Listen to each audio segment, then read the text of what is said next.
freeze.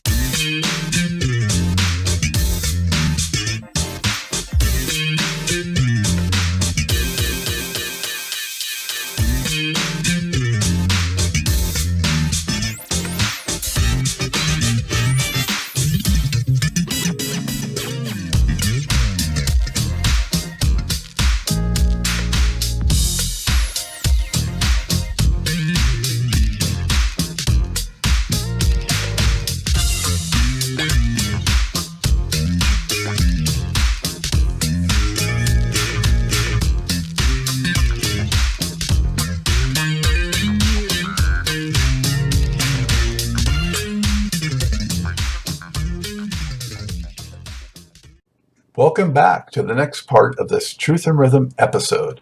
Be sure to subscribe to this channel. If you've already done so, please share it with friends. Also become a member by joining Truth and Rhythm on Patreon, or consider donating at funkinstuff.net. Thank you so much for your interest and support.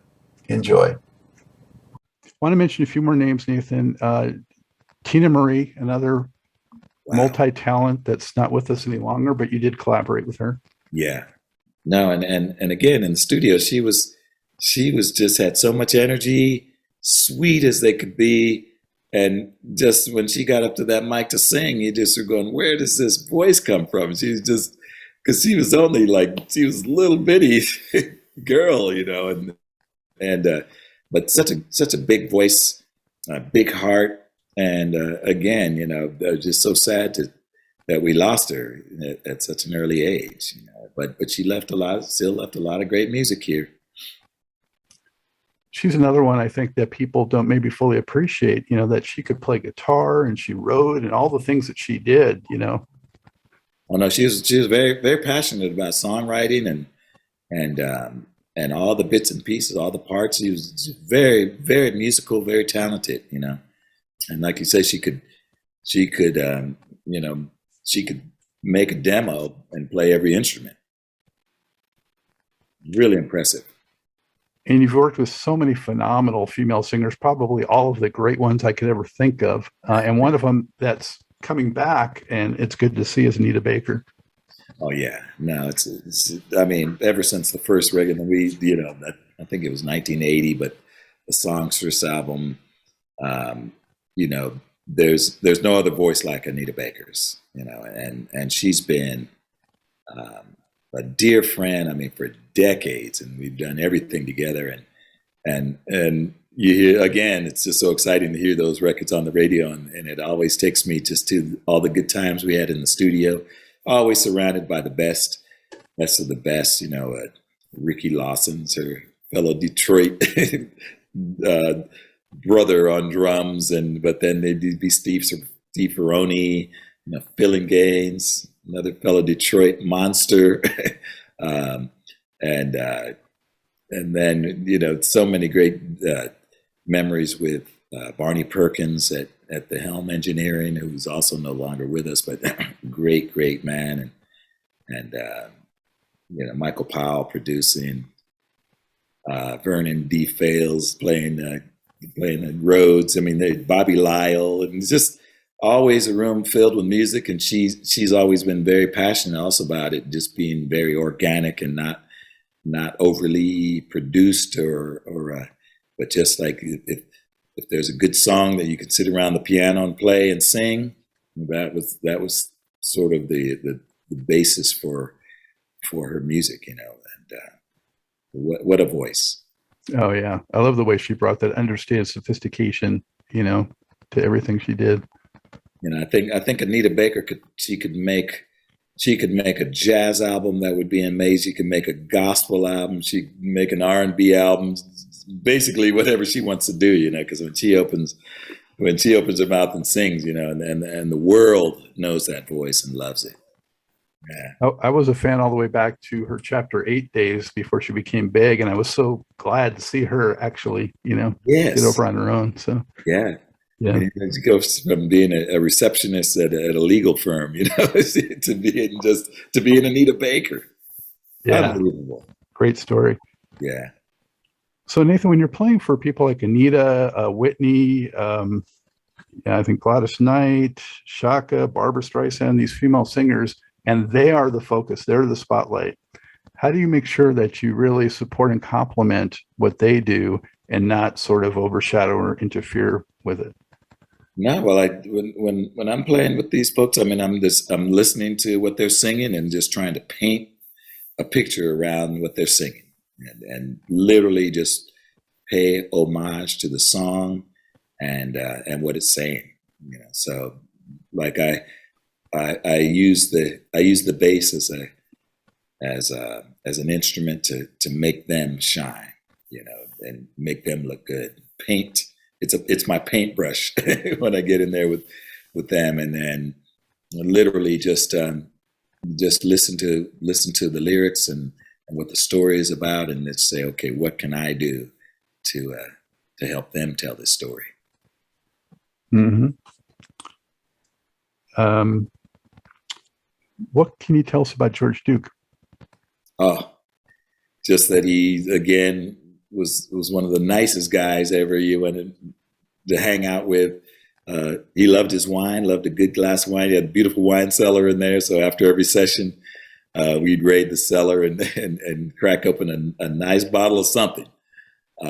Funny, but the best guy. I mean, when I was coming up and listening to those albums, the Aura Will Prevail and all those, and then his work with Cannonball Adderley. I got to meet him early on when our band was actually opening for Cannonball, and George was playing with Cannon, and he's always been one of my favorite musicians and one of my favorite people ever. I had Byron Miller on the show, and he had some great stories about George and just spoke so highly of him as just not only his talent, but his character, like you're saying. Yeah, well Byron was the man, you know, Byron and Dugu, Sheila, you know, and I remember they're making those Reach For It and these just the funkiest records ever, and so yeah, I've picked up a few. I've stolen a few licks from Byron back in the day. Chaka Khan is my favorite female vocalist of all time. So, what can you say about her? Yeah, I wouldn't argue with it. She's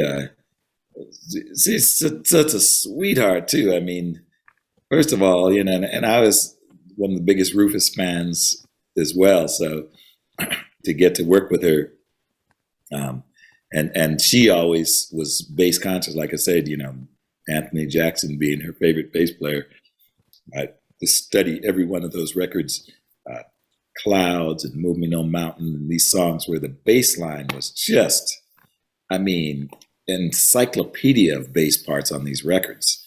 And so again, to get to work with her was like, I'm going, you know, this is a very prestigious position to be because she understands bass.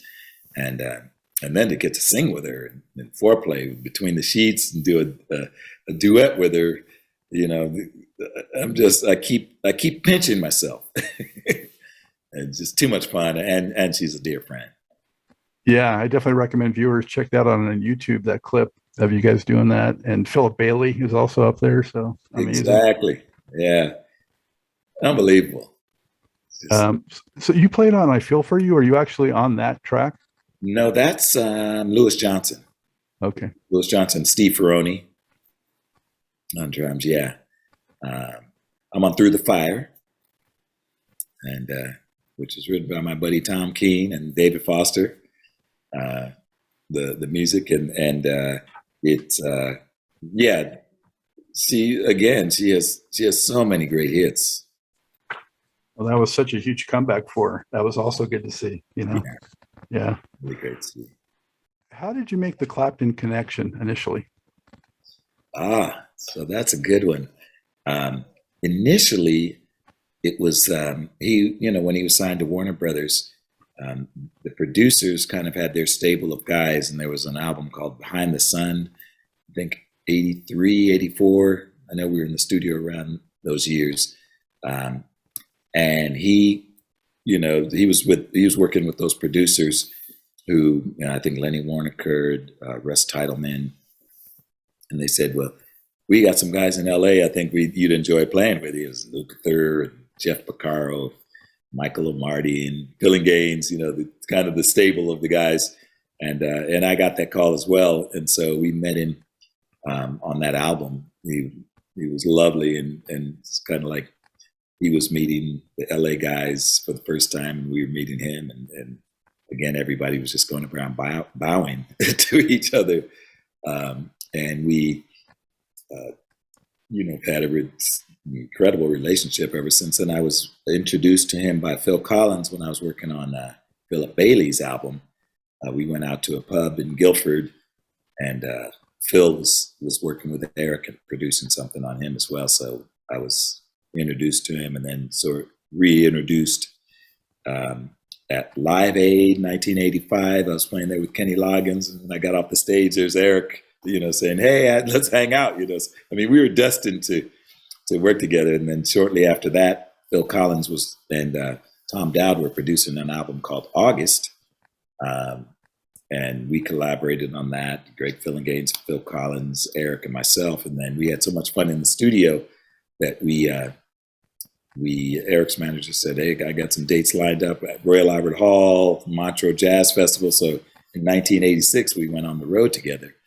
And so it's kind of been hitting it ever since. We did 6 nights at the Albert Hall that year, 12 the next year, 18 the next year, and then one year was like 24 nights.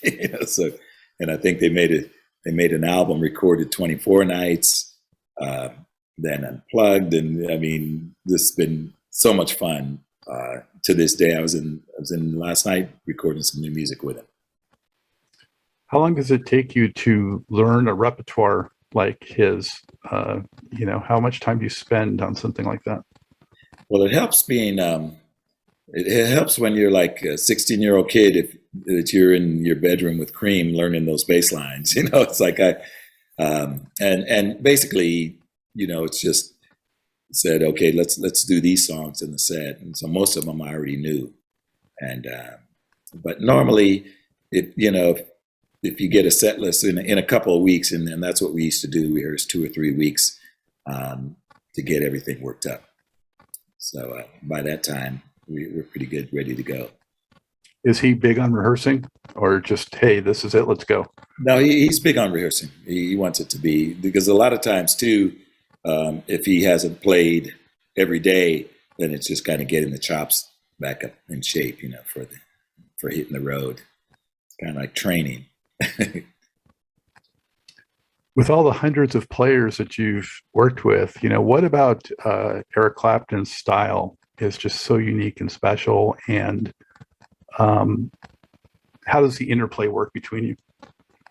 Well, again, I always emphasize, playing with the heart, and so he's one of those players that every note just is so heartfelt, and it's like they seem to come from the bottom of his feet and go right through him, and you look over there, and once that head is leaned back and those eyes are closed, get out of the way, because there's going to be some really beautiful notes coming at you, and so he's almost, it's become like a brother over the years, after coming up on 4 decades of working together, and it's just nice when you can kind of hear where the other person is going to go, and you kind of can go with it and hear around the changes around the corner, and just again support and lift what's happening in the moment, which is the challenge, and again, whether it's one note or 20, they all have to mean something.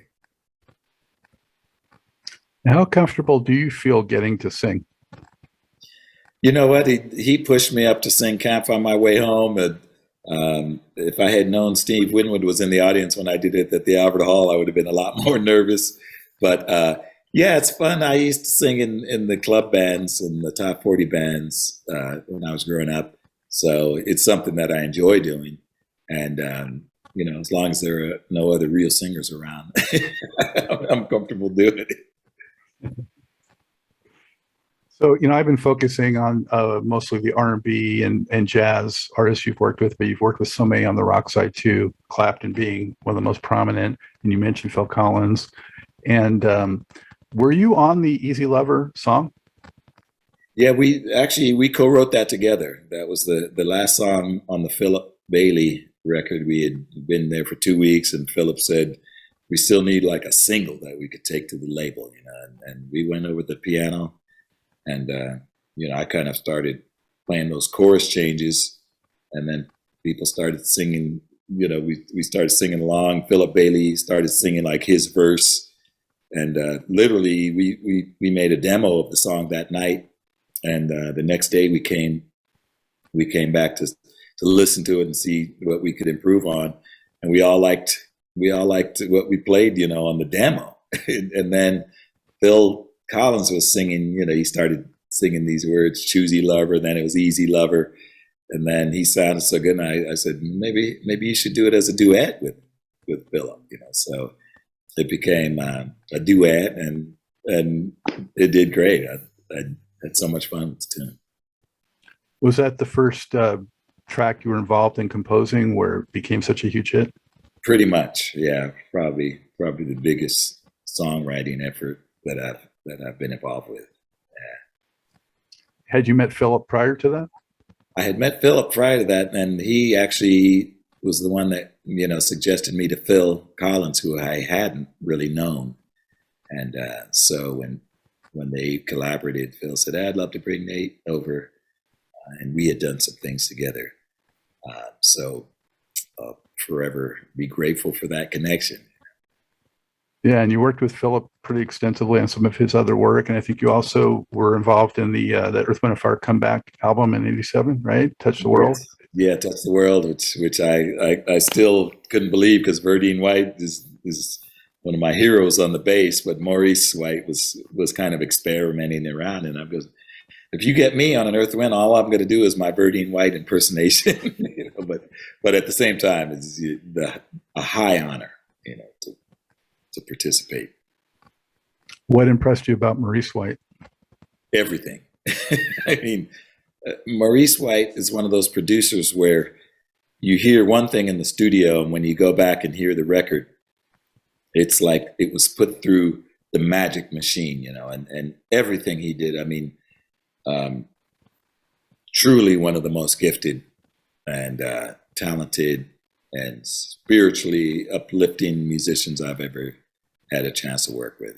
Just everything about what he did was brilliant. Hated to lose him so early. But if you listen to those Earth, Wind and Fire records, like every time I hear them, I hear something new. I hear something that I haven't heard before. They were just so magically put together, meticulous arrangements and the vocal parts, and it just they became like part of our DNA. And to this day, I'm just still in awe of the guys. Yeah, it's great that they're still carrying that legacy. That's what I love too. Fantastic. Yeah, I just saw them at the All-Star game the other night, and there they are, shining star. And I can just remember like it was yesterday, trying to learn Verdine's bass part for that.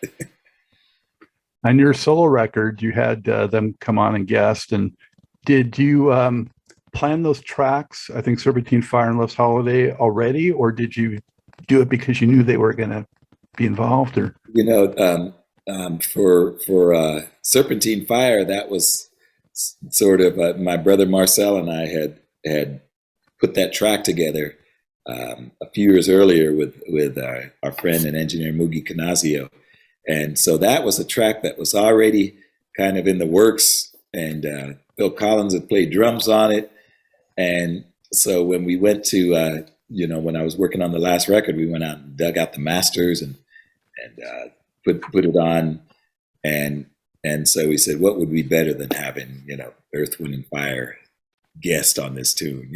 So and while we're doing that, I mean, Love's Holiday was a song that I used to sing when I was playing at the Hilton Cargo Bar in San Diego in the 70s, so I asked Philip Bailey, oh, would you bless the song with some vocals? And of course he went in there and did a great job.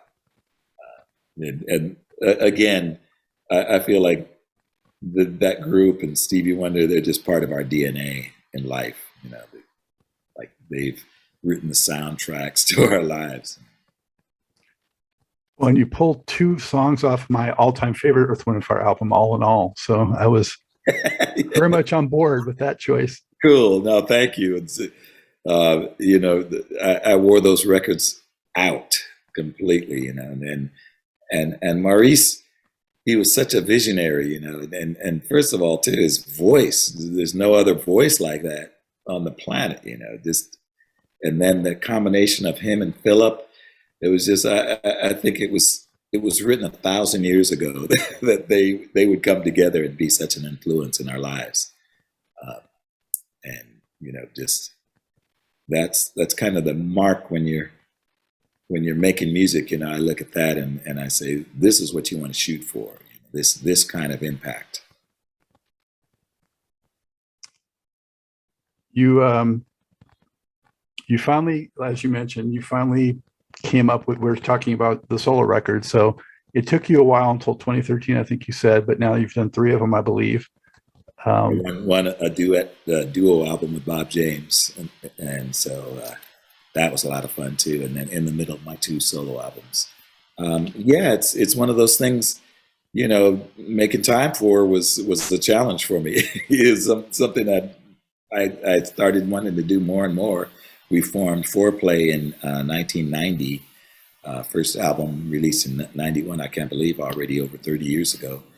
And that for me has been a beautiful outlet for sort of like a solo endeavor, that I could play music that I've written and primarily instrumental, and with some of the greatest musicians as well.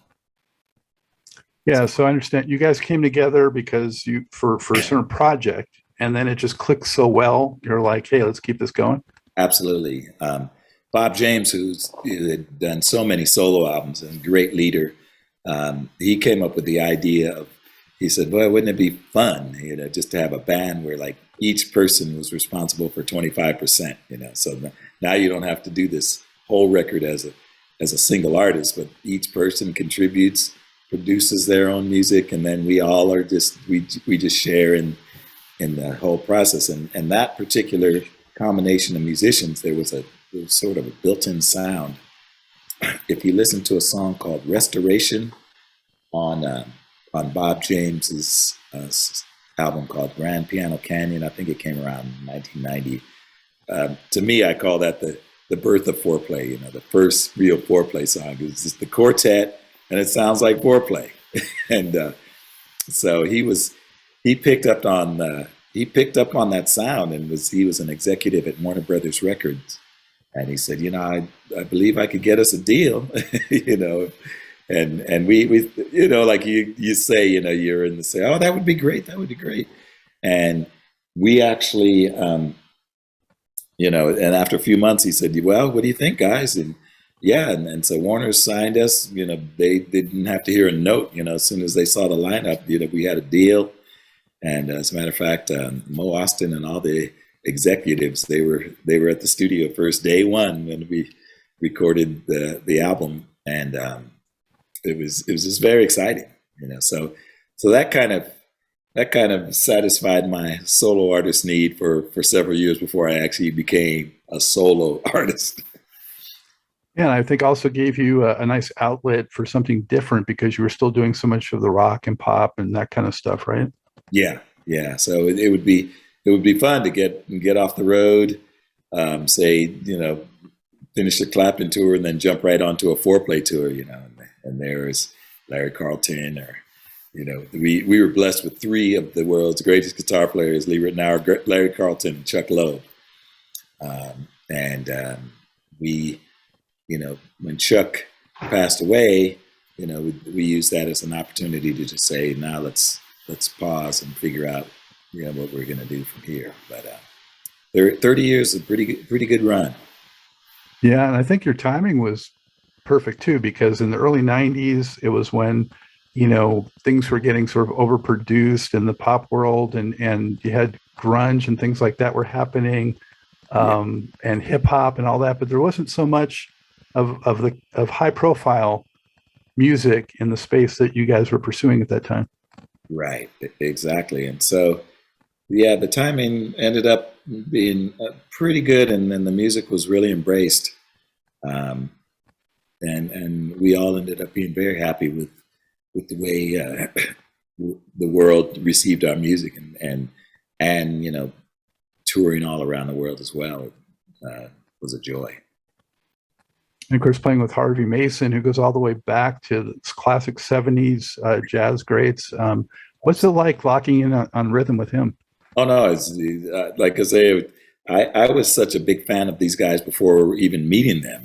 I was in a band in San Diego, and we did 7 songs from Harvey's Funk in a Mason Jar album. Like every one of them was so good. And then, of course, he was on Breezing, with one of the greatest records of all time, Breezing to George Benson. He was on those Earl Klugh records. He produced, you know, Written Hour, and I mean, he was a great drummer, producer, all around guy, musician, and so when we had a chance to be in the band together, it was amazing. I just spoke to him. He just had a birthday the other day, and really, just for me, still excited to be able to call these guys my friends. Yeah. That Mason Jar, I love that album. I think there's a track on there called Phantasm that was really tight. I really like that one. Yeah. Um, Like I say, 7 songs. Pack up your bags. What's Going On was on there, and they had George Benson. He called his friend George Benson in to play. I mean, he's just and to me, these were the kind of standards that when I was growing up and a kid, being a fan, these were the standards that I was shooting for. and Bob James, one of my favorite keyboard players, he just has such feel. I'm not sure how virtuosic, if that's all right, however you would say that word, he is. He impresses me regardless, but just his feel, immaculate. Yeah, beautiful. He has a great touch. A lot of people. I've been on gigs and people come to him and say, "Oh, I just love your touch. You have the greatest touch." He said, "Yeah, but what do you think about my piano playing?" But he's a good guy. I mean, so creative. I think he's like, and his compositions.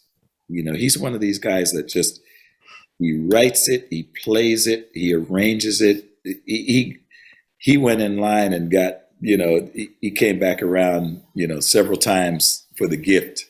And one of the probably most treasured musicians that we have that's come out of this country, and still continues to this day to be prolific songwriter, prolific composer. Again, still plays better than ever, and I get to be in a band with him. How lucky am I, And we've done a duo record together. I mean, I love that record. Really good record. Yeah. Just again, I wake up every day and just count my blessings. It was so fantastic too, the way Bob seized the opportunity of the pandemic to really communicate musically with people out there through social media and all that, and do his sessions and share that with people during these hard times. Yeah.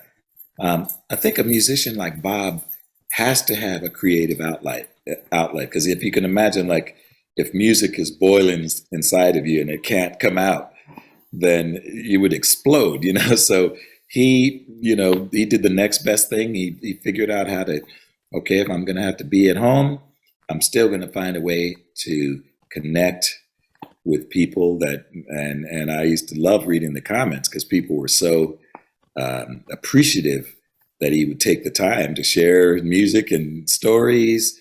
And I thought it's brilliant the way he, dealt with plan B. Okay, now I'm stuck at home. What am I going to do? And it was just brilliant. I used to be, You sit there waiting for him to show up. And, he'd have the camera on, and then it was just again the genius of Bob James. Yeah, and just looking to share it and not to necessarily make a profit or something like that. It's just all about the music. Yeah, I mean, very. He's a very generous musician, and the kind I like to, he's always thinking in terms of projecting and giving. It's not just, oh, check out what I can do. I practice this, but no, he's always has output, and I think that's one of his greatest attributes is that he's just so giving with his music. I also really like how lately he's been reimagining some of his great compositions, And he's the most sampled musician, apparently, like every rapper, and my daughter was playing one of her favorite songs, and it had the sample of Nautilus by Bob James. And I'm saying, okay, Sarah, Google Nautilus. And then she said, oh, this is where the song came from. And I mean, he's been sampled by so many rappers, and it lets me know that they have great taste in music, to pick his music to sample. Yeah, hopefully he gets remunerated for that. Taste, yeah, exactly. Nathan, I've heard you talk about that Grammy performance. I think it was being one of the amazing experiences you've had. And I wanted to ask you if you could just share with everybody one or two of the most unforgettable live performances that you've been involved with. Would that be one of them? That would definitely be one of them. The reason being because you're at a place where every single musician is there, So first of all, you're on stage with Stevie Wonder and Pharrell and Daft Punk and Nile Rodgers and all my friends. Paul Jackson Jr. was there.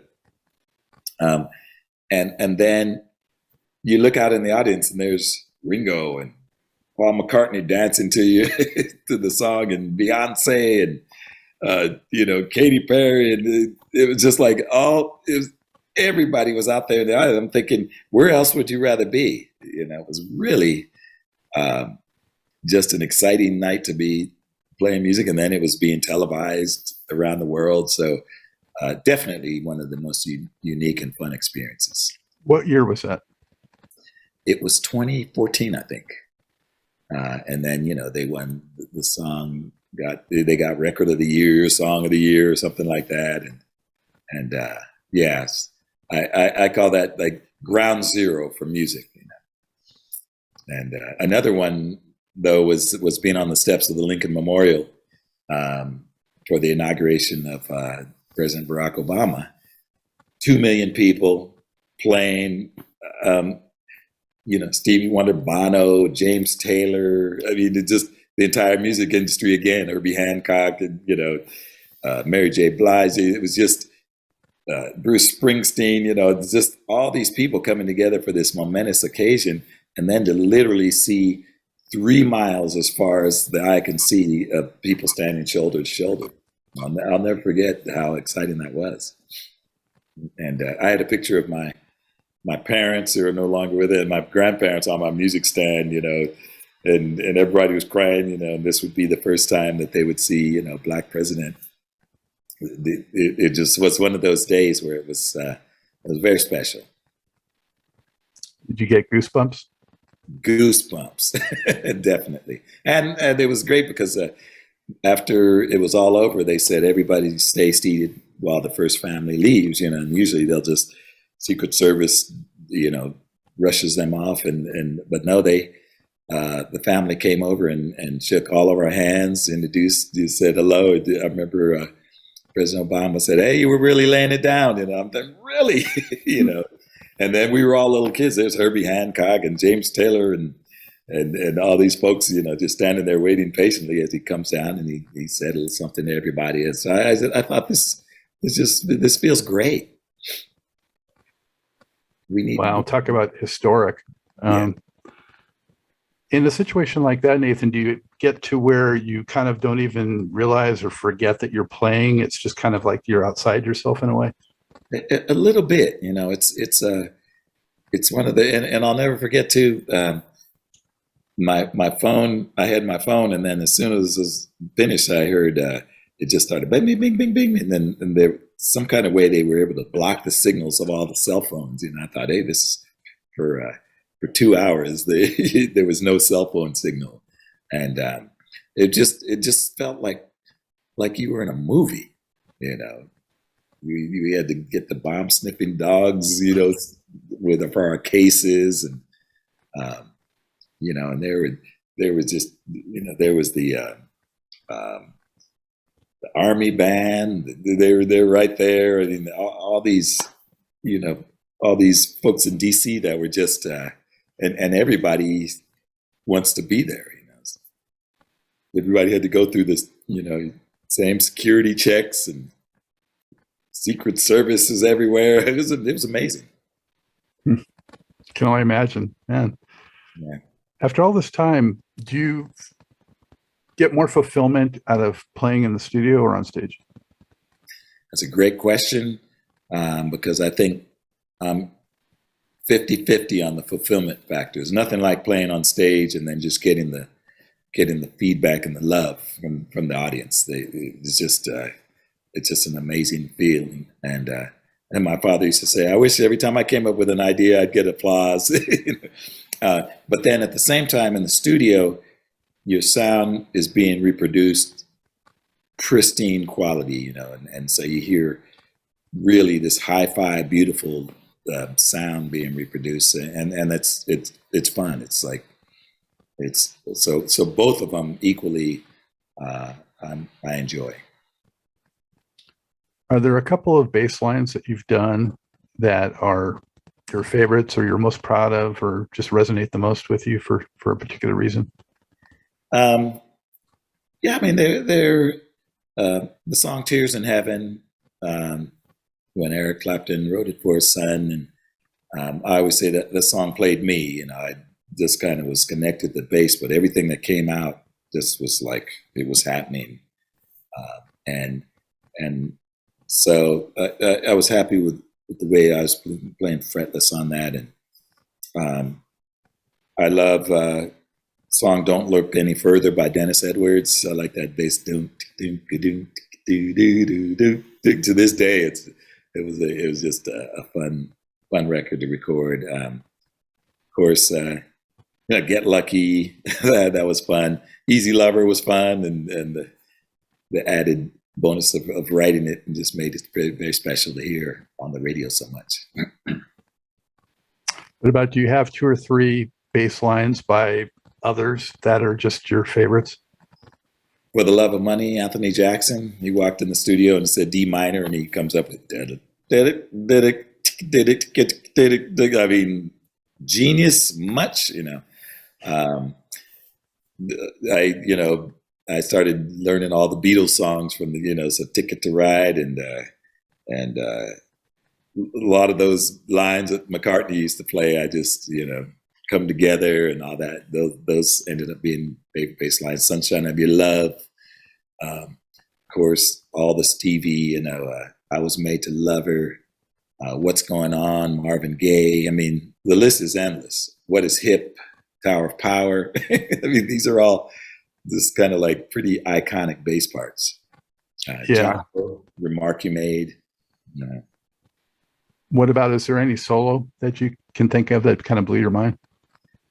Oh yeah, and again, when you're talking about Jocko, you know, just all of his solos, basically, you know. But again, you know, when you know, those Anthony Jackson bass parts on those Chaka Khan records, and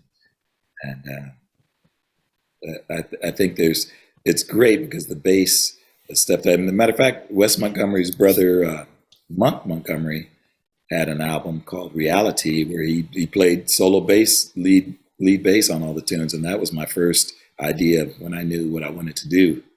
You know, if I ever made a solo album, it would be patterned after that. I gotta say, Bobby Watson was no slouch either on those Rufus. No slouch at all.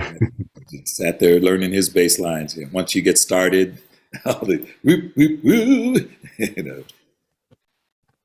Is there anyone still on your bucket list that you would like to work with?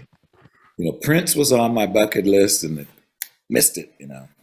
Pat Metheny and I have jammed together, but I've never done any like official gig with Pat Metheny and or recording. And I think he's one of my favorite musicians, and I'd love to do something with him.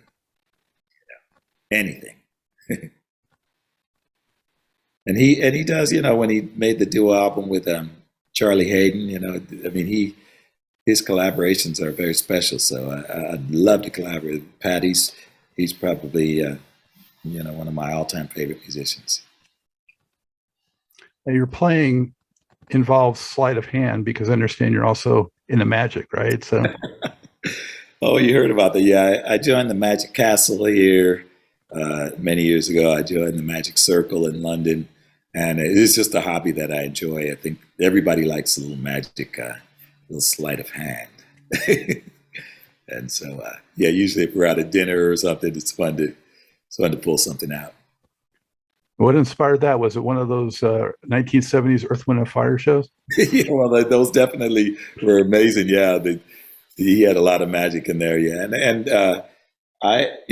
magic is one of those things. It's like music. Everybody loves it around the world, and so I just kind of enjoyed it as a kid, and so I got to know some magicians as well that turned into friends, and we used to jam and do magic together as well.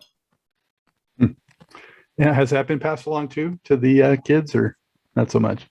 Yeah, I used to not show them, but then I finally started showing them. So they have a few tricks under their belts as well. Are there any projects, Nathan, that you've been part of that we haven't mentioned that people are going to watch us and say, why didn't they bring that up? Well, I think it's always, we just released the Lady in the Balcony with Clapton, which was it's sort of like another unplugged type project, and really had a great time recording it. It was done while everybody was on the lockdown, so sort of the lockdown sessions in an umbrella out in the English countryside. Beautiful area, some beautiful footage of the grounds out there, and not only that, but I'm really looking forward to as soon as my son graduates from UC Berkeley, which will be soon, making an album with Noah East and doing a father-son project. Wow, are you going to get producer credit on that one? Absolutely. We'll probably produce it together, but yeah, I think it'll just be fun to put that together. Can't wait. Yeah, can't wait for that either. That'll be so cool. And you're hitting the road again. How great is it to be able to do that again? It's wonderful. It's exciting, and just this is what we do. So sort of got the rug pulled out from under us, and now we get to go back and do it again. So I think we all appreciate it even more. And you have, I think, a Jazz Weekender event coming up in April, right? With Bob and the gang. Yeah, we actually have a Jazz Weekender Fourplay reunion, but there's a level 4 travel advisory in French Polynesia, and the CDC is still saying be careful of cruises. So they may be yet postponing it yet again. So we're waiting on the final word. But yeah, it was pushed back because of COVID, and then obviously, if COVID on the cruise is up 30% or whatever, nobody wants to be stuck on a cruise getting infected. So we're seeing how that's coming, and it may be pushed back, but we will look forward to that happening at some point. And you're going to Europe with Eric Clapton? Yes, going to Europe in May and June. And States later on, or? And States probably later on in the year, yeah. Okay, definitely look forward to that. And before we sign off, Nathan, is there one or two tips you can offer for aspiring bass players? The biggest thing I could say is listen and make every single note count. That's what I say. I have an online school on artistworks.com, online school of electric bass, but I'm always promoting make every note count. You don't want to be able to trim any off, and just play from the heart. Absolutely. Well, I want to thank you for spending this time with us. It's been awesome. And thank you so much for all the great music, Nathan, and keep it up. Hey, I appreciate it. And thanks for having me. And let's do it again. I hope you enjoyed this episode of Truth in Rhythm. A big thank you goes out to our guest as well as to you, the viewer and listener. Also, much gratitude to Pleasure for supplying the show's funky opening and closing music. As a reminder, you can always access the complete list of linked shows by episode at funkandstuff.net.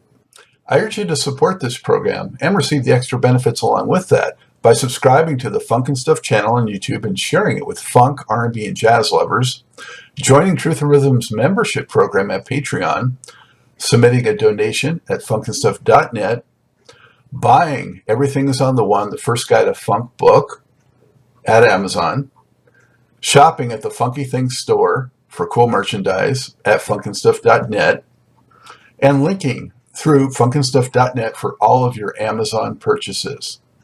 In addition, if you're an artist or anyone seeking proven, results-oriented professional marketing, PR, writing, or editing consultation or production, check out the media services section at funkandstuff.net. Also, I encourage you to drop me a line at scottg@funkandstuff.net. I love the feedback, suggestions, guest requests, appearance and sponsorship inquiries, and just talking about my favorite subject, groove-based music. For now, and as always, this is Scott Dr. GX Goldfine saying, keep on vibing to the rhythm of the one.